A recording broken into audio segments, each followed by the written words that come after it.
Assalamualaikum warahmatullahi wabarakatuh. Kembali lagi bersama saya Muhammad Alif Baihaqi dari kelompok 5. Nah, di sini kita sudah masuk ke tutorial yang ke-13. Yang dimana tutorial 13 ini kita akan membahas mengenai normal mapping. Normal mapping ini adalah teknik dalam grafika komputer yang digunakan untuk membuat permukaan objek terlihat memiliki detail seperti tonjolan dan lekukan, tanpa harus menambah jumlah poligon pada objek 3 dimensi. Nah, teknik ini banyak digunakan dalam pengembangan game, simulasi 3 dimensi, dan visualisasi grafika komputer modern. Nah, dalam tutorial 13 ini ada beberapa program yang sangat penting. Di antaranya yang pertama ada tutorial.cpp. Pada bagian ini merupakan program utama yang menjalankan aplikasi OpenGL. Di dalam file ini dilakukan beberapa proses penting seperti inisialisasi Windows OpenGL, membuat shader, memuat model 3 dimensi, memuat tekstur, serta menghitung tangen dan bitangen, dan melakukan proses rendering objek. Nah, program ini dimulai dengan melakukan import berbagai library seperti di sini ada Gleo, ada GLFW, dan juga GLM. Nah, ini tuh berfungsi untuk mendukung pembuatan aplikasi grafika 3 dimensi. Setelah itu, program melakukan inisialisasi GLFW dan membuat Windows OpenGL yang akan digunakan sebagai tempat menampilkan objek 3 dimensi. Nih. Nah, kemudian program mengaktifkan beberapa fitur penting dalam rendering seperti depth test dan face scaling. Depth test ini berfungsi untuk memastikan objek yang lebih dekat dengan kamera agar ditampilkan di depan. Sedangkan face scaling digunakan untuk tidak merender sisi belakang objek agar proses rendering lebih efisien. Nah, kemudian program memuat shader program menggunakan fungsi dari yang pertama normal mapping.fragment shader dan yang kedua normal mapping.vertex shader. Nah, ini tuh shader ini akan dijalankan di GPU untuk menghitung transformasi objek serta perhitungan pencahayaan. Selanjutnya, program memuat beberapa tekstur yang digunakan dalam normal mapping, yaitu satu deface texture untuk warna dasar objek, lalu normal tekstur untuk memberikan detail permukaan objek, dan yang terakhir, yang ketiga ada specular tekstur untuk mengatur pantulan cahaya pada objek. Nah, ketiga tekstur ini akan digunakan dalam pencahayaan pada shader. Setelah tekstur dimuat, program kemudian membaca model 3 dimensi dari file obj, yaitu cylinder.obj. Dari model ini diambil data yang sangat penting seperti posisi vertex, koordinat UV, serta normal vektor. Data tersebut akan digunakan dalam proses rendering objek 3 dimensi. Nah, langkah penting berikutnya adalah menghitung tangen dan bitangen dari setiap vertex menggunakan fungsi compute tangen. Nah, ini compute tangen basis. Perhitungan ini sangat penting karena normal mapping membutuhkan sistem koordinat yang disebut tangen space. Tangen dan bitangen akan digunakan untuk membentuk sistem koordinasi lokal pada permukaan objek sehingga normal map dapat memodifikasi arah normal permukaan dengan benar.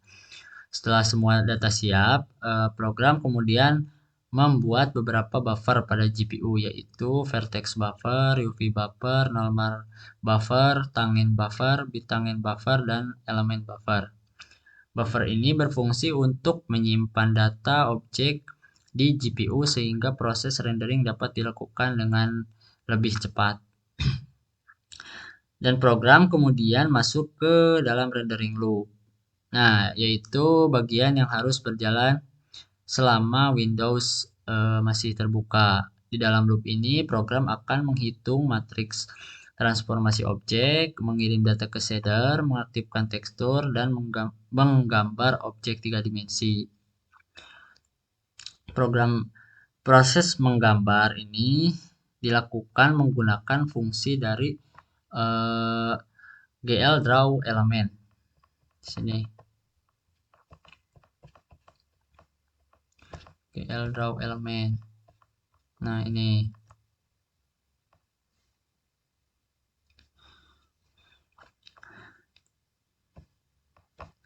Nah, GL draw element.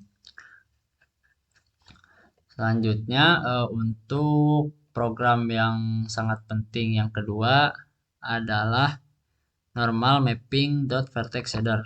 Nah, ini.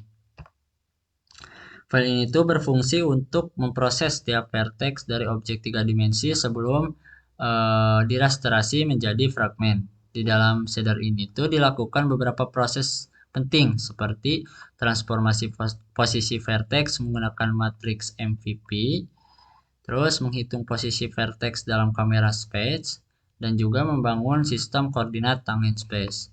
Vertex shader juga mengirim beberapa data ke fragment shader seperti koordinat UV, arah cahaya, arah kamera, dan juga normal dalam tangent space.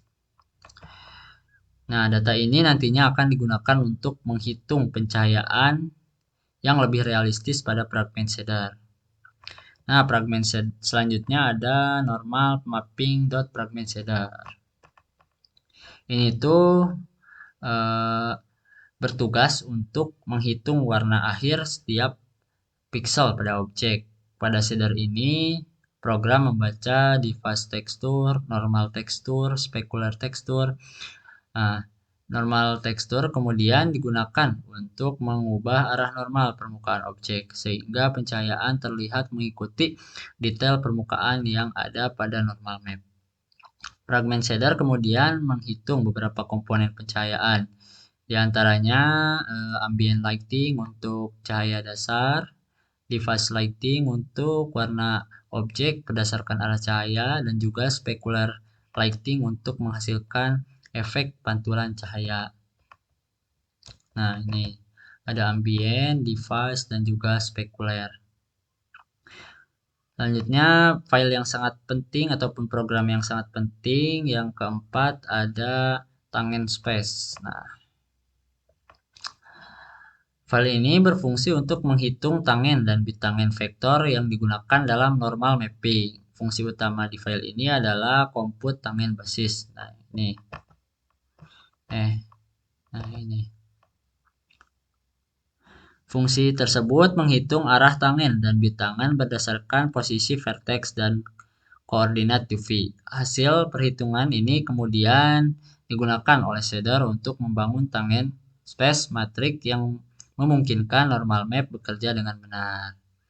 Langsung saja kita running untuk hasil dari normal mapping ini. Seperti biasa, set as startup project. Lalu kita masuk ke properties.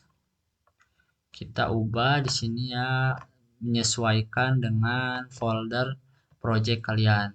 Pada user akun project tutorial 13. Nah, kalian copy di situ lalu paste di sini. Oke. Kita coba running. Dan seperti ini hasilnya. Pada gambar ini terlihat hasil rendering dari program normal mapping yang telah dijalankan menggunakan OpenGL.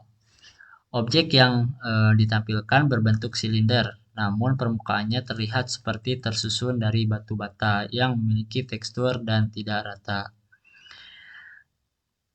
Nah, pada gambar ini juga terlihat adanya pencahayaan memantul pada permukaan batu, terutama pada bagian yang menghadap sumber cahaya.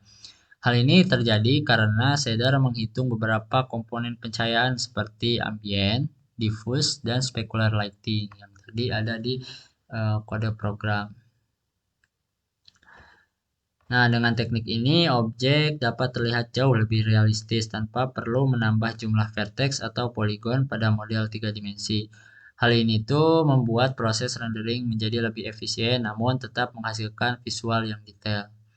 Nah, teknik normal mapping ini sangat sering digunakan dalam pengembangan game, simulasi grafika, serta berbagai aplikasi grafika real time karena mampu memberikan detail permukaan yang tinggi tanpa meningkatkan beban komputasi secara signifikan. Nah, mungkin cukup sekian untuk tutorial yang ke-13 ini. Mohon maaf bila ada kesalahan dan kekurangan. Terima kasih yang sudah menonton video dari awal sampai akhir. Wassalamualaikum warahmatullahi wabarakatuh.